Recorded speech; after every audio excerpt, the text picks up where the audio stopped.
Hi guys, Dr. Pelto here. I got a question from a patient recently that was in the office, and they asked, how quickly can hammertoes happen?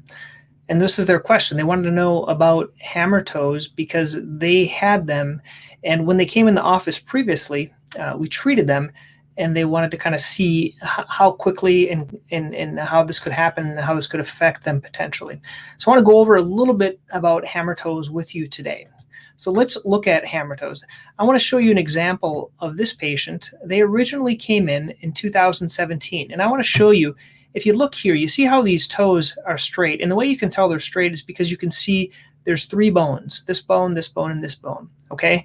So most toes have these three bones. You can see here on this little toe, this has fused. It's a very common bone to have fused, and there's no three bones.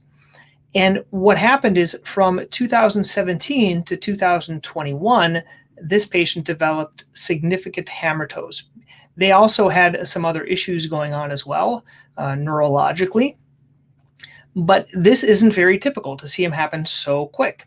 How can you tell that? Well, you can see bone 1, bone 2, and bone 3 kind of looks, we call it a gun barrel sign. Do you see the circle that looks kind of like a gun barrel right here? That gun barrel sign is what people have when they have a hammertoe.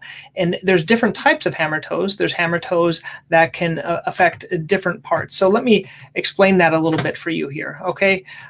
So in terms of the hammertoe, I'm still learning this new method here.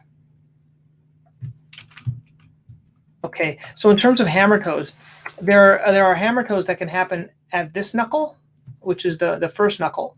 And then there's one at the second knuckle. And when I talk about hammertoes, there's flexible and rigid. So if you're able to straighten it on your own, that's a flexible hammertoe. A lot of times with that, we can just snip the tendon. But as it gets stuck for a longer period of time, you can't straighten it. And that's more of a rigid hammertoe. And specifically in this patient, I can't even do it, but they only have bending just here at this distal tip. And once it becomes rigid, then that can be straightened. Well, what do you do for treatments for this type of a hammertoe with this patient? Well, the traditional treatments are wearing shoes that are appropriate. That's more of like an anatomic shoe. We recommend Topos and Ultra type of a shoe. That's the first thing. There are these little pads that go underneath the toes called a crest pad that you can try as well. That can help. Toe caps can help.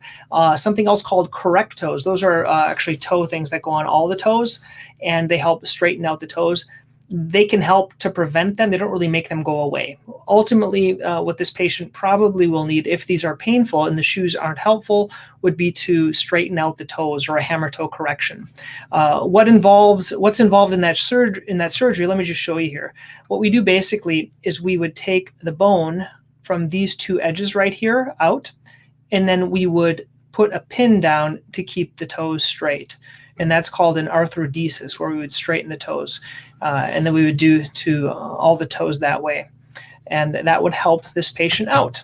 So I hope you found this helpful. A little bit of information about hammertoes. There's a lot more information on this website, and there'll be some other videos that you can watch. This is the first time I'm trying this little video thing to subscribe. So let me know what you think about it here. So please subscribe, check out these cool videos, and you can subscribe to the channel. I'd love for you to do that and check out these videos if they're helpful. Okay, thank you guys.